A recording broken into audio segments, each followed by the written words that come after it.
Professor Mitchell.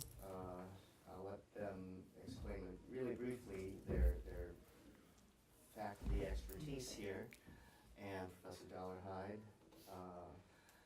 So what do you do here at Hill College? I'm Ms. Mitchell, and I teach development English, integrated reading, now the COREC. If you're in a COREC with English, I teach that. I also teach social work. I have my bachelor's and my master's in social work from University of Texas at Arlington. I've worked in the social work profession for 14 years before I decided to transition into education. And I've been at Hill College since 2015, and I teach at Tarrant County. I've taught at Tarrant County since 2011. Good.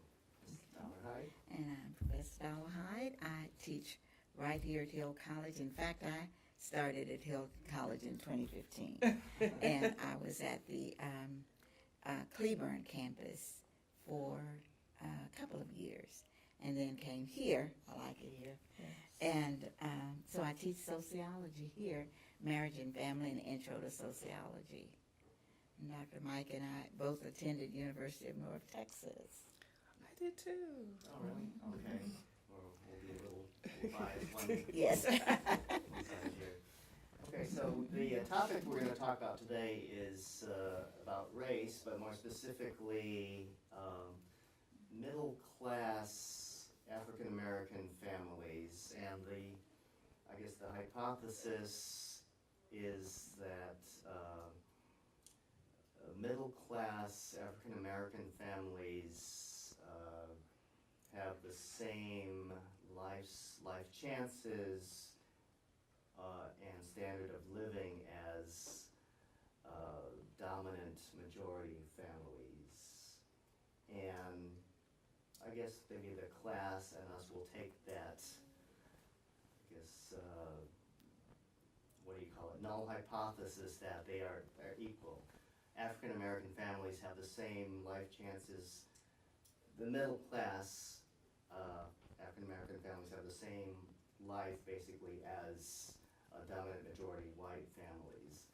And we'll see if there's evidence contrary to that hypothesis.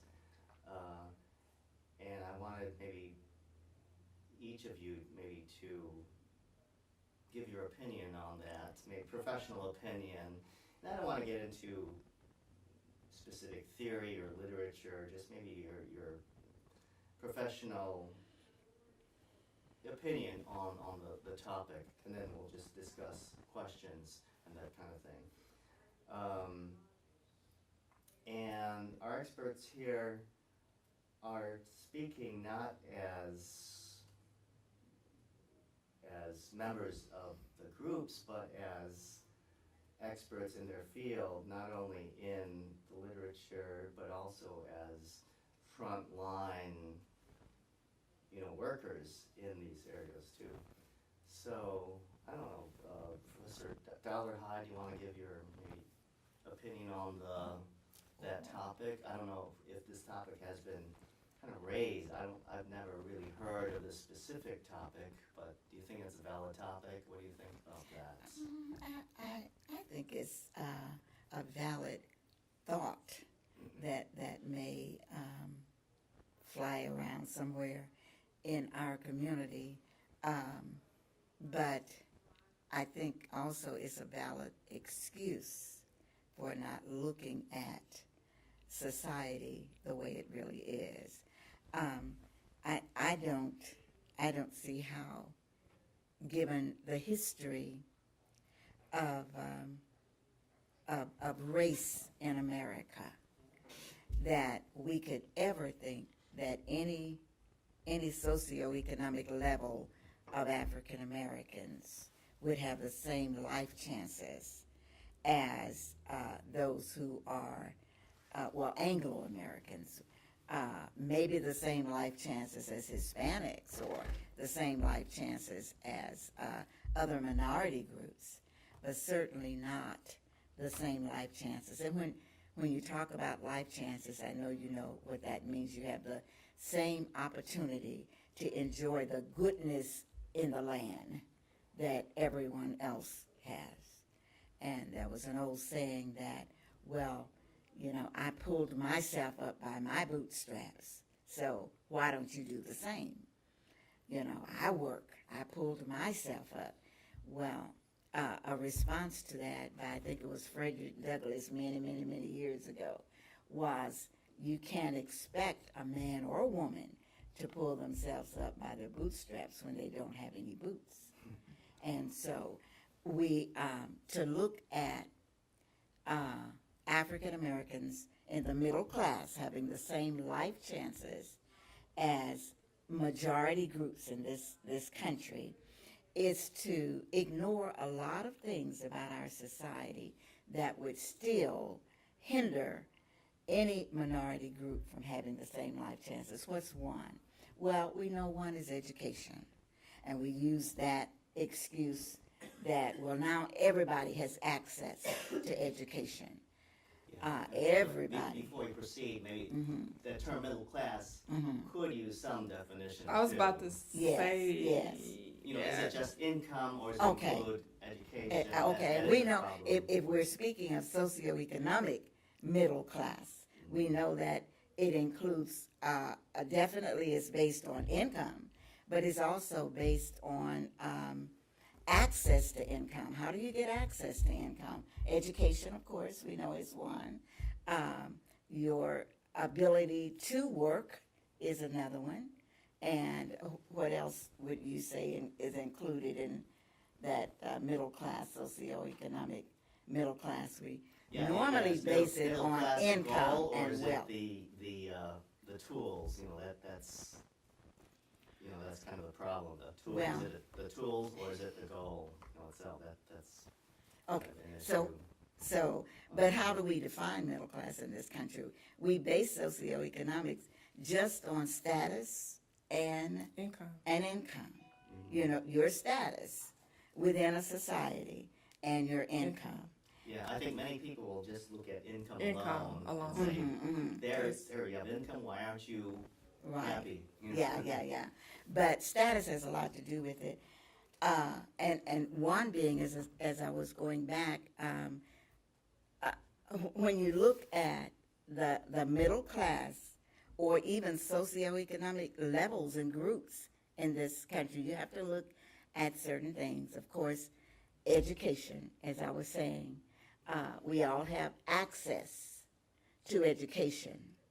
But it has been proven, though, even if you leave college with the same degree, whether you're African American, since we're specifically speaking of middle class African Americans, that your chance in obtaining a high-paying, reasonable job are far less than those who are non-African Americans. That's a fact. Now, that is a fact. That's a fact. There are many things that cause it. One thing, if you go into a job and your name is, give me one of those good names. Sharika. Yeah, Sharika or something.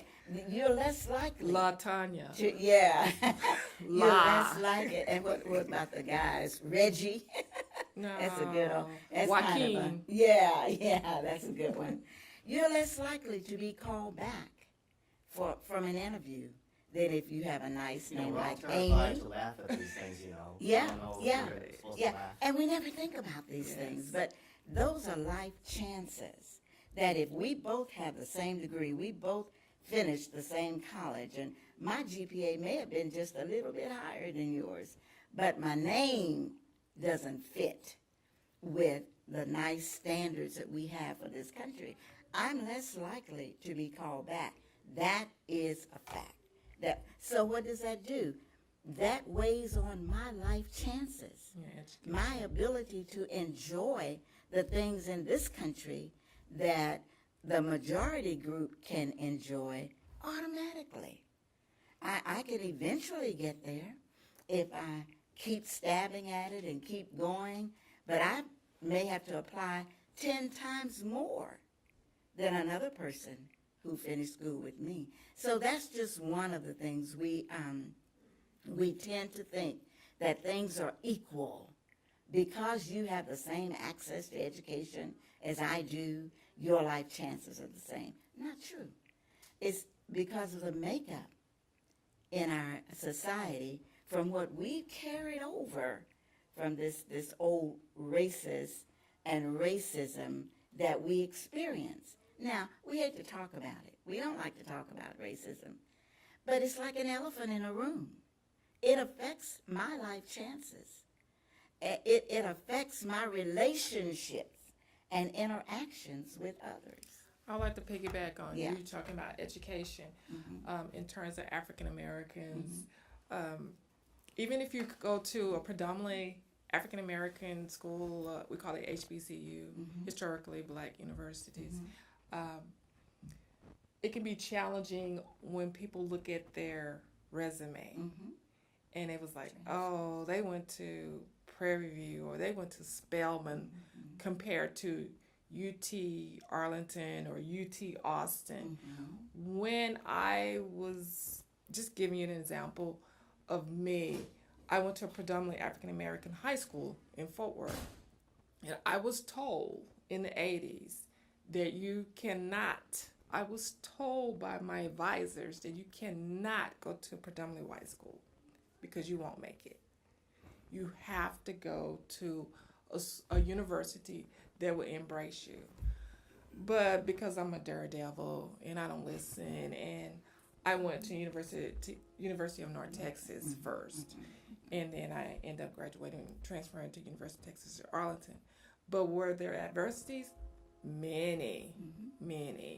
The high schools, non-African American or non-minorities, predominantly non-minority high schools, they prepare them for education, for college. There are some disparities within schools, because I graduated from O.D. White High School in Fort Worth. Why are they saying this in high At school? that time, Yeah. Is it was it true? it was true. It was true. It was we didn't have that support, the team, the support from those universities you wanted to go to. I was accepted to UT Austin, North Texas.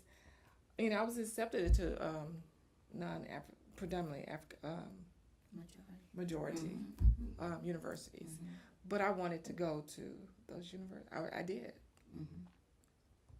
but it was challenging, and they have more out of what happened in the early 80s, 70s.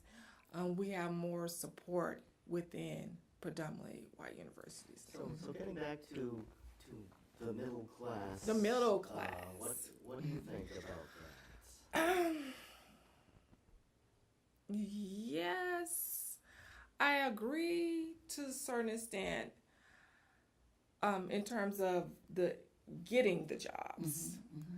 However, once the African Americans are within, once they have the income coming in, it's really challenging to see the difference, diversity. And you can tell me, you can go, we can debate about this, but when I'm looking at the middle class African Americans, I don't see challenges to their life chances. Well, in education, possibly. Yeah. In income, some disparity. Some. And there's also the point that I guess once they have made the income, they've broken through some of those obstacles. Exactly. So, but assuming they've gotten the income, let's start at that point. Okay. Are there any other factors of discrimination or life chances that exist? Possibly purchasing and housing. You gotta think of who you're talking about. Yes. What, 1 in 100,000? How many? When you look at boardrooms, and when you look at even Jerry Jones the other day with his group of, how many African Americans do you see there? So we're not talking about a lot of people who are making this middle class money that we mentioned. How many African Americans are still being called the first to get this? And here in 2019, the first to get. So that means that somewhere, although there are some who are coming up, that we've got to recognize there's so few that are coming in. And we still have to know and recognize that the middle class African Americans who are tending to rise above, who are just now, they are the ones who, like, there's a big heavy load on their backs. I'm the only one sitting in this boardroom that looks like me. I'm the only one I can't mess up because everybody's depending on me. And then there are some of those who actually want to change that African American. I think we talked about it in your other thing, the acting white, where they think that they want to move out of that African American. I do want to move out to the neighborhood. Yeah, that status of African American, and I'm here. I'm the only one. But when we think of the middle class, we have to remember that middle class, by definition, by income description, for most minority groups, is not the same. So you have the upper middle, the middle, the lower middle, and where do African Americans fit in this? For the Japanese Americans to fit into mainstream society, they had to abandon their culture. Sure. To be accepted, Yes. and to take the jobs and all that. So that was a loss.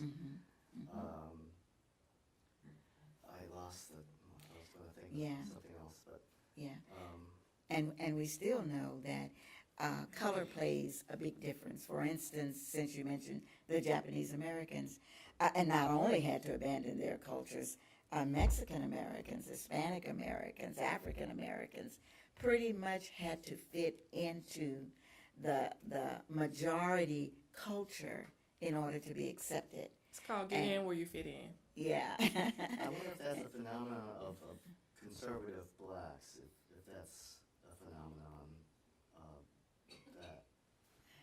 No. No. Okay. No. But what it is, it's a power play in our country that we have a way, as the ones who hold the power, the majority, kind of playing minority groups where we'll accept this group because your skin's a little lighter, and also if we call you white. There's a wonderful sociological book called When Jews Became White.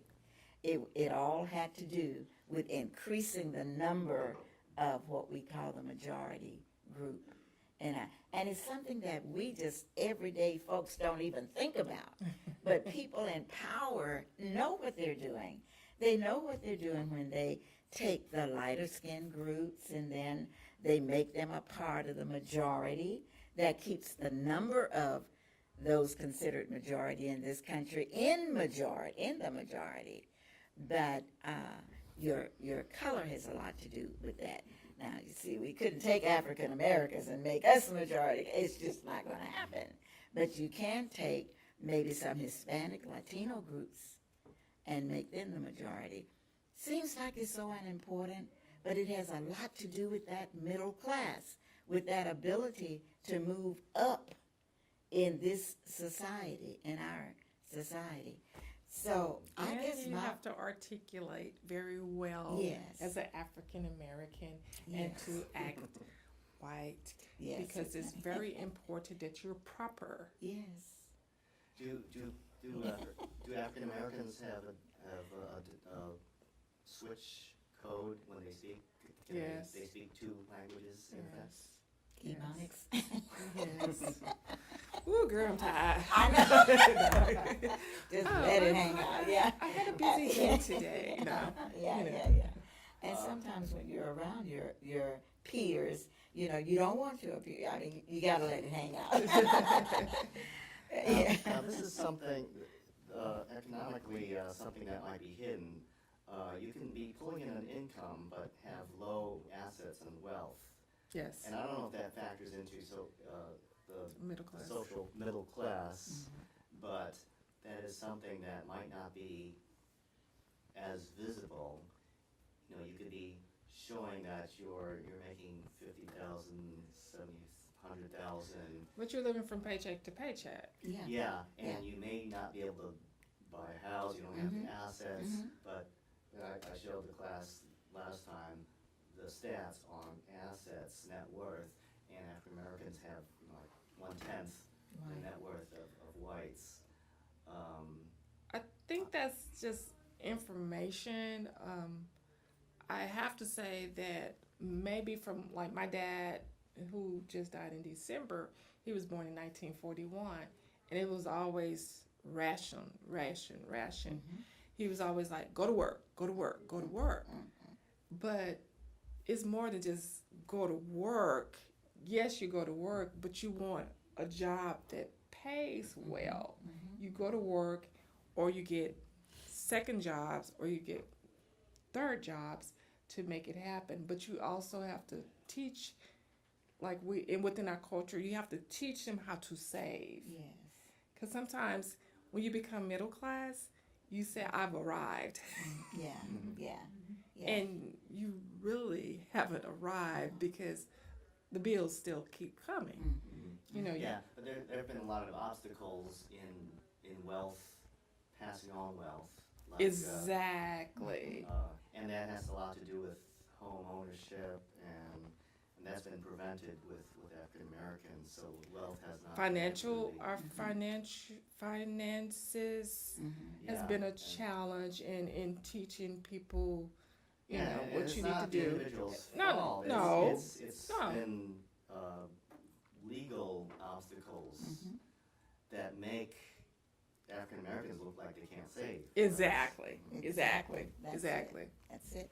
And then you have to remember too, even those who consider themselves middle class African Americans, you have to think about this thing of status, that I can't just walk in the bank because I'm making $150,000 a year and expect to be able to get the loan I want to buy the house I want, if I want to buy a $500,000 house, as opposed to an Anglo-American who can walk into a bank and show this great income and never have any questions. There is a difference there. There is a difference there. And because that is still an obstacle to me, then it does affect, even as a middle class African American, my life chances. Because I should be able, having the same income or maybe even higher, having the status of a CEO of my own company, to walk into the bank and expect to get the same kind of courtesies and treatment as far as getting a loan, but I don't. I have to almost get blood, you know, if I'm going to get the loan, that somebody else can walk in, sit down, and you're both just, you know, you sit down and talk about old times and old folks you may know, and you walk out with a loan, just like that. That's important. That affects your life chances. Yeah, there's these legacies of connections, old boy networks, It exists. legacies of neighborhoods we've lived in that have been stigmatized. Redlined. But let's have some questions now that you guys know these kind of topics that we're talking about. And every one of you. Not everybody speak at one time. I want one question from everyone here. So start thinking of one question. Have you ever even thought about? Yeah. And this is stupid question day, so you're off the hook of smart questions today.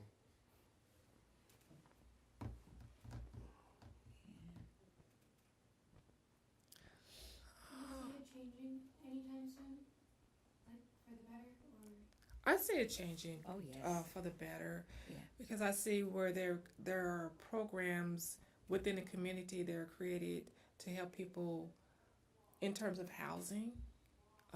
There are housing programs to set it up. You know, you save. They're teaching you how to save your money, how to prepare instead of going out to eat all the time.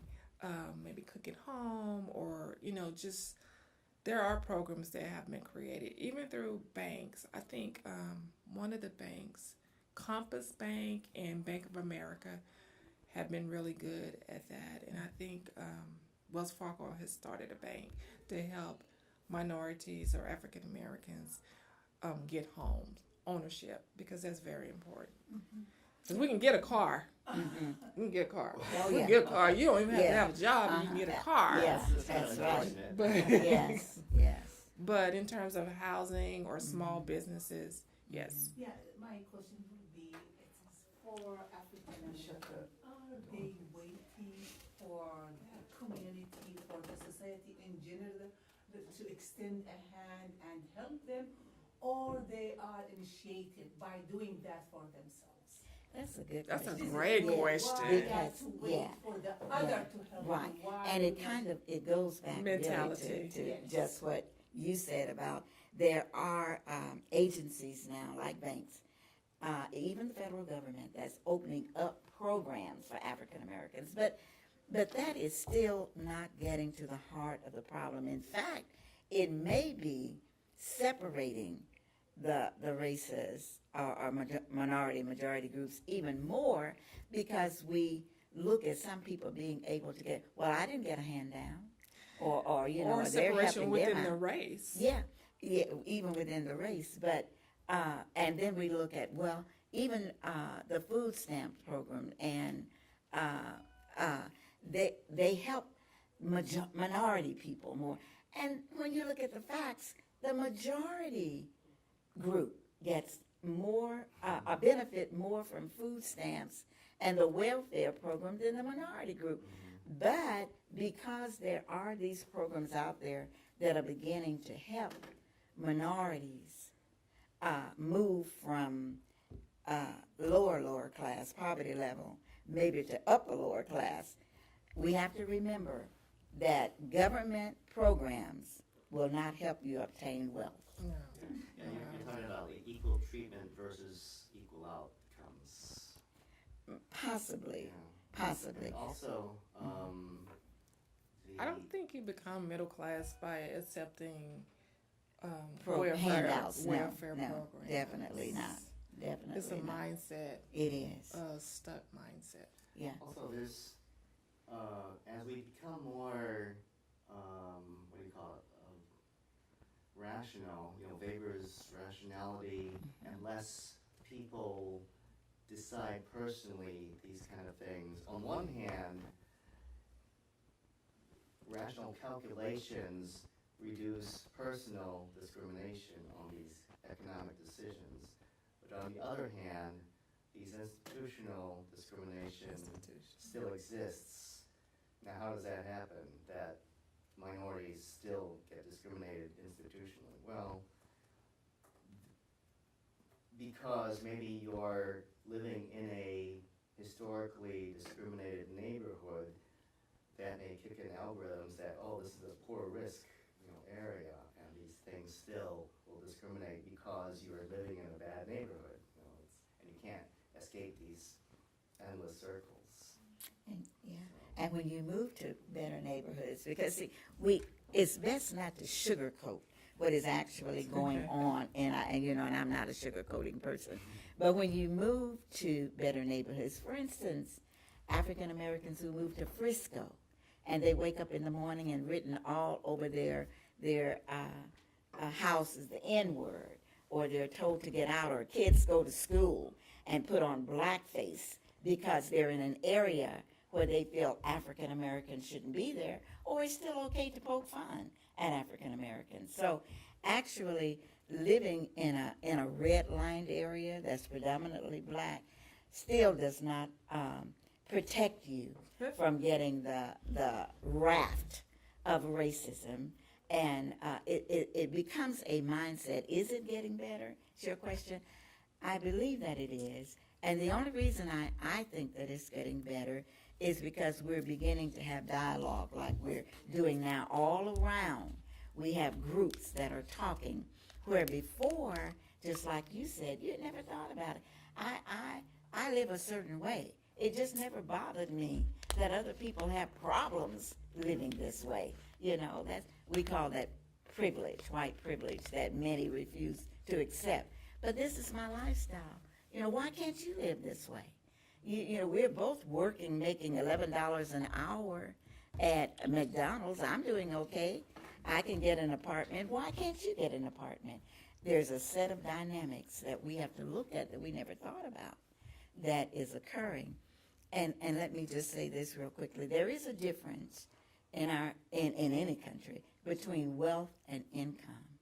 The ability to obtain wealth is what helps you move from one area, one socioeconomic. What is wealth? Wealth means that I not only get the money from the job I make, but I've got a yacht. I own a townhome. Well, you're talking about Yeah. above middle class Yeah. now. I have accumulated some land that I bought. You know, I can obtain wealth, not just that. What did you say? From one month to the other month. Living paycheck to paycheck. Yeah, paycheck to paycheck. But I'm actually able to get a little savings account, put a little money in the bank. That's accumulating wealth. That helps with your life chances. But if you're in that middle class and right now you're just struggling, trying to be a part of this middle class, then you're not able to accumulate that wealth that's going to move you up. Because the middle class looks pretty good. Looks pretty good. Looks Going to pretty good. football games, Yeah. and professional basketball games. Yeah. You got a Going out to- home, yes, and you go out to eat. Saltgrass to eat. Yeah, That's pretty expensive. you go on vacations every year. Yeah, but Yeah. still, you know what I think as African American or any other minority in this country, we need to invest in our individual. You know, how I bring up my kids, what their priorities, you know? Is it sport? Now, just like as American culture, we know that sport will open many Yeah. No, at the end of the door, no. At the end of the day, because you will work for 10, 15 years to play, and after that, what are Or you doing? maybe not. Maybe Because you may get Yeah. hurt. And Yeah, eventually you get maybe hurt. not. Yeah. So it's again like education Education. with sport, not Mhm. sport with Mhm. education, Mhm. you know? And it's again like, what kind of job? Okay, even if I do have this $11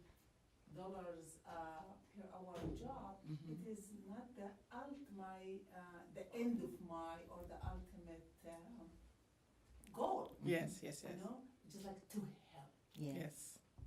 But if sports is what is going, if that's the wagon that's going to pull you to where you want to be, then sports it is, whatever it takes. But it should be temporary, you know. It's again not my ultimate goal because not everyone will be able to do it. Well, that's a privilege. I mean, that it is a privilege for some people to say, well, my ultimate goal is to get an education, not to make money from sports. But for some people, if the only way that I'm going to make $1 million is using the talent and the skills I have in sports, then education is okay. But right now, I'm going with the sport. It's a privilege to say that I'm going to put the sports to the side. I'll let this $1 million stay here when you're living in a little shanty house, you know, until I get the education. I think it also see. depends on the family dynamics per se. My husband and I, we're considered a middle class family, whereas everyone thinks that my 16-year-old who's 6'7" needs to play sports. He plays basketball. However come he cannot play sports unless he has a 3.5 GPA. He has to maintain a 3.5 GPA. That's our rule. He said it's And that's the state and he law, said too. no, the state law is a C. Yeah. But it's a 3.5, so if he gets a C, he cannot play sports. Because still I believe that it is for Education. this country Mhm, mhm. is though like African American think that it is for their benefit, no. At the end, at the long run, it's the opposite. Okay, another question. I agree. Before I pick on someone. African Americans and middle class. Who's next, Melody? It's there, it's coming, I can see it.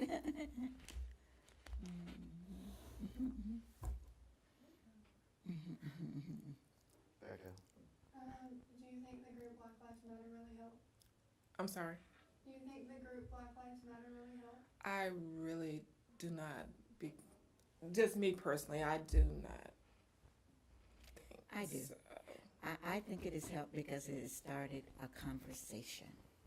If it hasn't done anything more than that. Now, the division that's been a part of it was by design, I think. Take the attention off of Black Lives Matter and let's say all lives matter, blue lives matter. We know that. But that division has been the same as Colin Kaepernick taking a knee. The attention has been taken off of what the real purpose was. But so there are two things that, with the attention being taken off of the fact that police were killing too many unarmed black men, then that is still going on. Here recently, a young man shot in his grandmother's backyard 20 times. You don't need to shoot a deer 20 times to kill it. So the attention that Black Lives Matter intended to show has been diminished because of the conflict around Black Lives Matter. But we are talking more now about race. We're talking more now about injustice. We see it more now. We had been looking at Trayvon Martin's being killed and the perpetrator, the one who killed him, getting off scot-free. But until Black Lives Matter came along and said, well, enough is enough. This has happened too many times. This man was saying, I can't breathe, and you choked him anyway. And this fellow was under a car and you killed him. This guy was running away from him and you shot him in the back. Until Black Lives Matter came along, those were just isolated incidents. Black Lives Matter brought the attention to the fact that now I see it. It had been that only African Americans were seeing it. But now I see what you're talking about. But we don't have to see it if we want to turn it around and look at something else. Well, all lives matter. Black Lives Matter never said that all lives didn't matter. It just said, look at us, that we're being unfairly killed, unfairly treated. And people started looking. So I think, yes, there's some good that came out of it.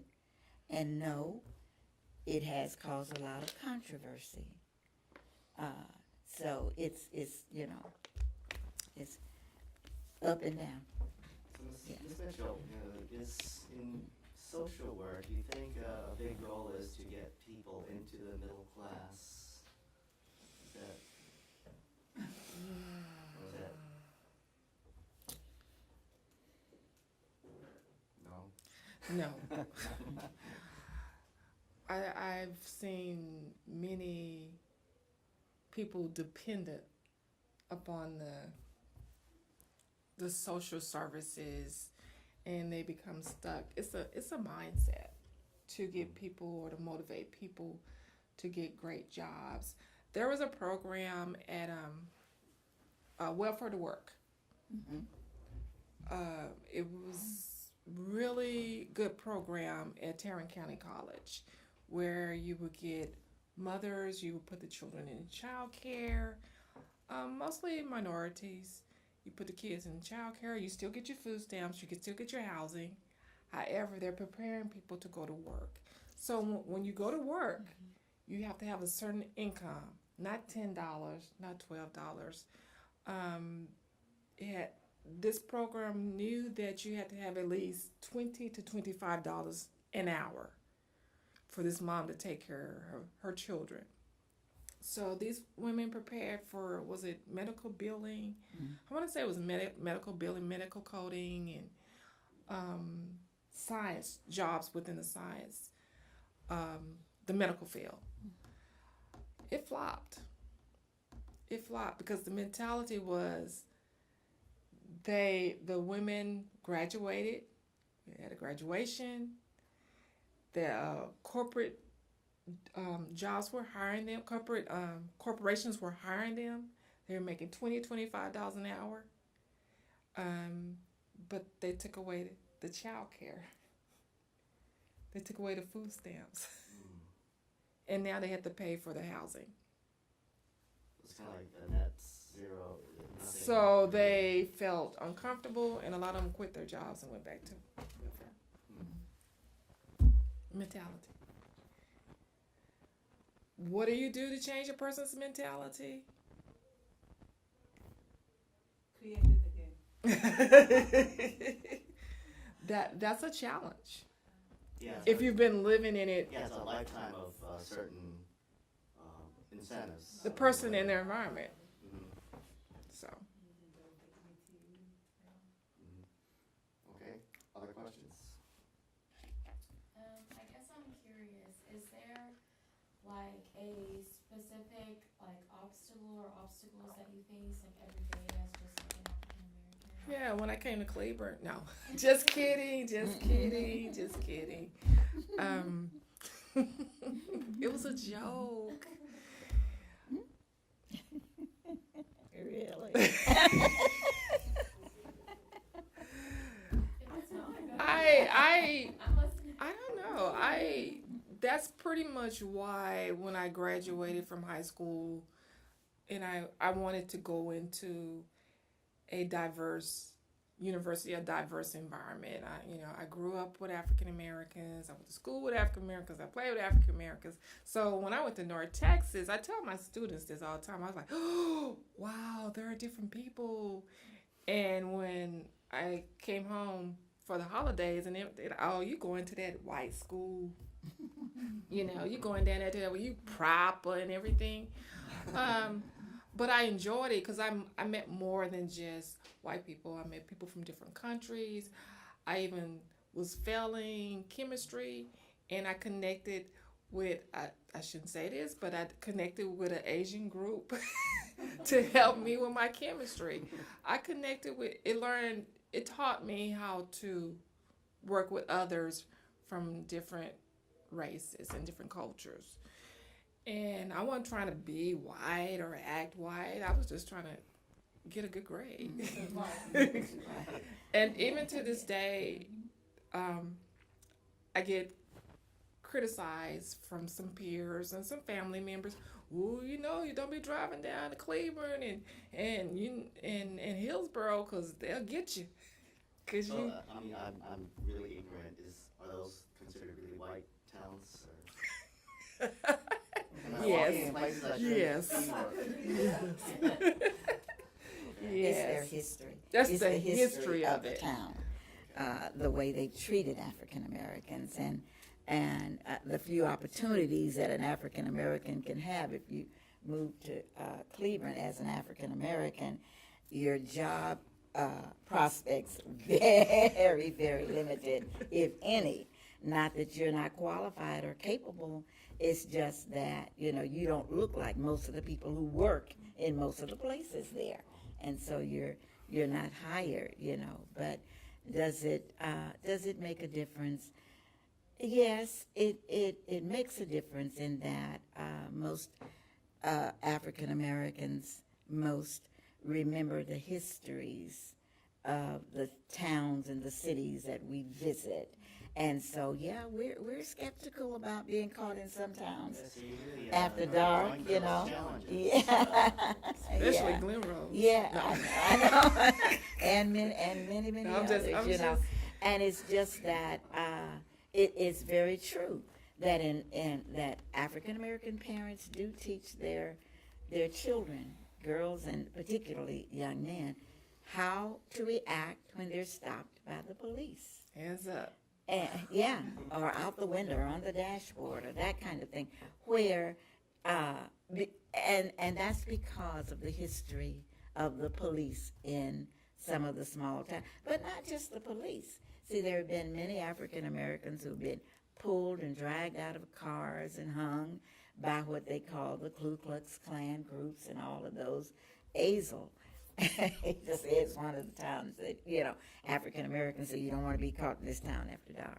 So it has not come to the point for African Americans that you're totally clear that you feel comfortable even today in where you go and what you do. It's a great movie called, I've mentioned this before, The Hate You Give, and it really shows a black and a white girl, a black girl and a white girl who were really good friends in this high school.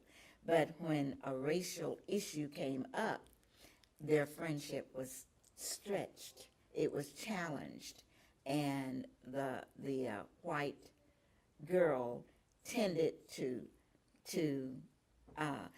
be a part or lean toward her other white values and her culture, and so and that becomes a challenge for blacks. That you're my friend, but can I really trust you to really be my friend, to understand me? Still a challenge. I have a question on social mobility. There's this concept called hypogamy, that you marry white and kind of get elevated in social class. Do you ever see that? That happens that started when athletes African Americans start marrying Caucasian women. That's where that came from. But do you see that in your peers? Do you see that kind of? I think that's kind of faded. A myth. Yeah. I think that's a myth that African Americans marry whites in order to be elevated in society. Not consciously, but is there that kind of? I don't think so. It's better. Yeah. I I don't think so. I don't know the stats on that. I don't either.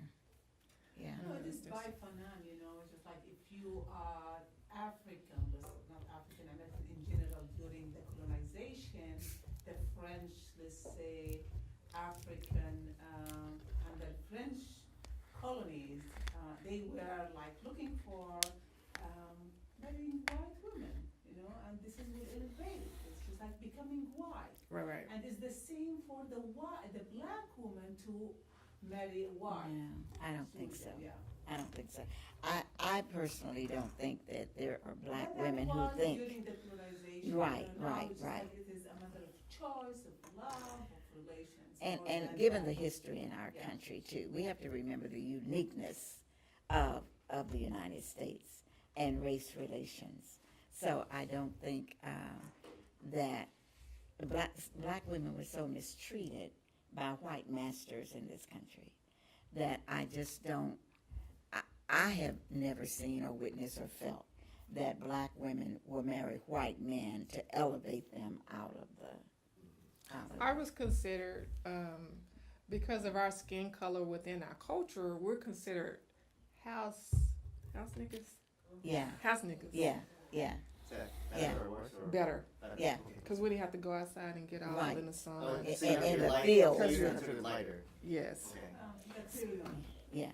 Well, Spike Lee did this movie called Colors, and he really talked about, and that was one of the things they used against blacks. The lighter skinned blacks and the darker skinned blacks got to the point where one elevated themselves above the other one, and it caused a division. That still It still is a exists. part. It still exists. Yeah, we talked It about still colors. exists. Wow. Great, and feed us a question. Mm-hmm. So, just a real quick question for you. Mm-hmm. Is just basically anything, because I think that my traffic was bad, really bad. Yes. Go all the way around. Yeah. Just basically any question. Have to think. Well, what do you think? Since we're speaking of like the places that y'all don't feel comfortable at, what are like the general places here in Texas that y'all try to avoid? Glen Rose, because I got a ticket. I was flying through Glen Rose from San Antonio at night, and I was pulled over with my family, and my husband took out the video, and he threatened to take me to jail. Now, it wouldn't have been so bad, you know. Took my ticket, paid my ticket, but I have a colleague, and I won't say her name, and she was speeding, and she was pulled over, and she said she didn't want to tell me, but the cop said, it's okay, just slow down next time. Your colleague was white, or? That's what happened with my buddy Cody.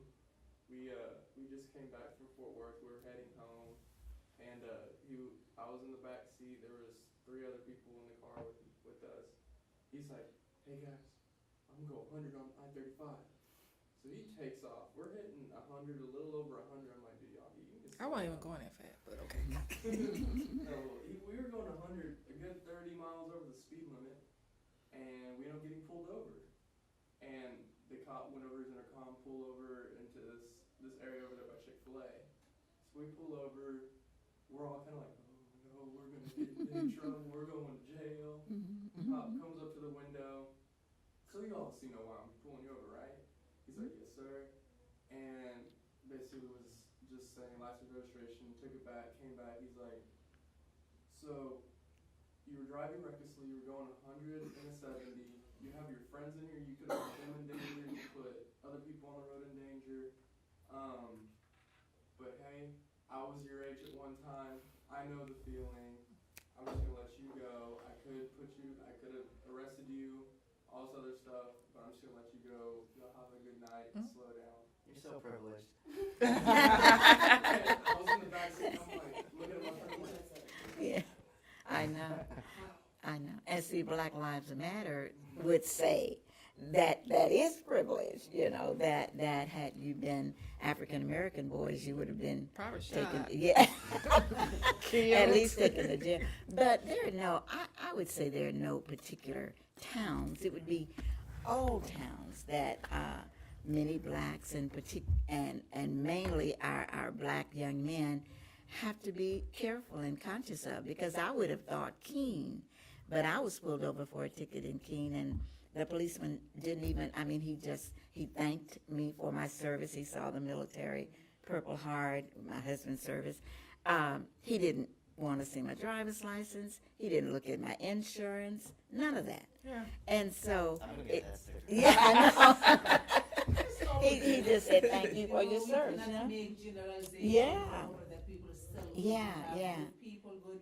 We have Right, good people. exactly. So that's why I say it's changing. Somebody asked, Actually yeah, badly treated by our race. yes, So you feel that your race, like Yeah. African American police, will pull me over, yeah, over and mistreat me Mhm. in order to show power and authority in Mhm, over their mhm, opponents, you know, or to prove to his boss that he's doing his his job. job.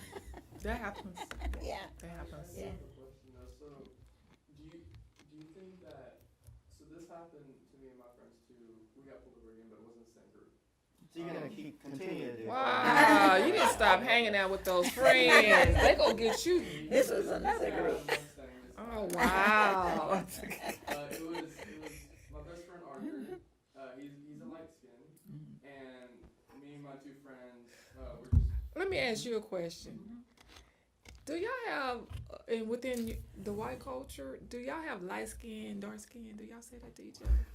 In the white culture? Yeah, do you? White people? Yeah. Like, Okay, yeah, it's okay. I just want to ask that question because I've always wanted to ask that I question. do call my best friend a ghost because she looks like she hasn't seen the sun ever. She looks like paper. She's Like, they do, like, Italians, olive skin, that kind of thing. They say what? Yeah, Olive some skin, Hispanics, Italians. yeah, So what I Yeah. would be considered.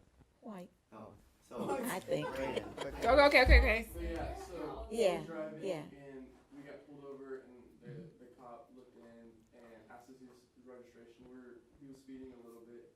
He didn't get a ticket, but do you believe that That's a second one again. Didn't get a ticket for This speeding. is this is a different Different type of group. people. He's got, yeah, A light skin. he's got, yeah, And I feel Oh. like I don't know what to call him. Yeah, yeah. yeah. But he was African American. Yes. But he was light. Okay, Light gotcha. skin. But he was with you all, right? Yeah, he was with me. So do Okay. y'all believe that like if a black person gets pulled over and they're hanging out with white people, do you think they have a better chance of getting out of like a ticket? Obviously. Yeah. Obviously from your That question is answered. Obviously from your Answered your own question. Yeah. Yeah. Had the car been full of I black need to do boys, better. light and dark, consequences Kidding. wouldn't have been, you know. Need to do some research. Yeah. Yeah. Okay, so do you think, so you got pulled over, it went so smooth, right, because you were compliant and very respectful, right? I don't know about that. I was scared. respectful. So when he I came over, the respectfully first got a thing I $500 said was, ticket. "Well, officer, I really wasn't speeding, so I don't know, you know." Right. Yeah. But okay, so I have to say, I mean, if there was somebody who had, you know, like the video camera in your face, you know, questioning you about your job and if you're doing it correctly, you know, I mean, how would you feel about that?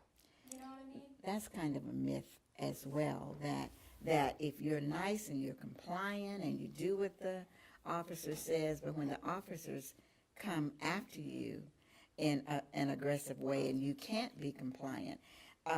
One fellow was shot because he was complying. He says, "Show me your driver's license." He went to get his license and the officer shot him. So that's sort of a myth. Well, just do what they say.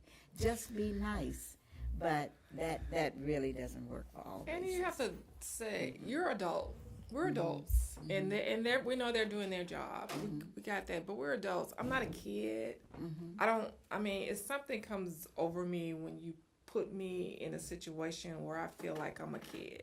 You don't have to talk to me crazy, stupid, you know, get over here, you know, you know. Okay, please, thank you. If I have to do it, why can't you do it? Okay, yeah, we're out of time. Thank you, Pam. Oh.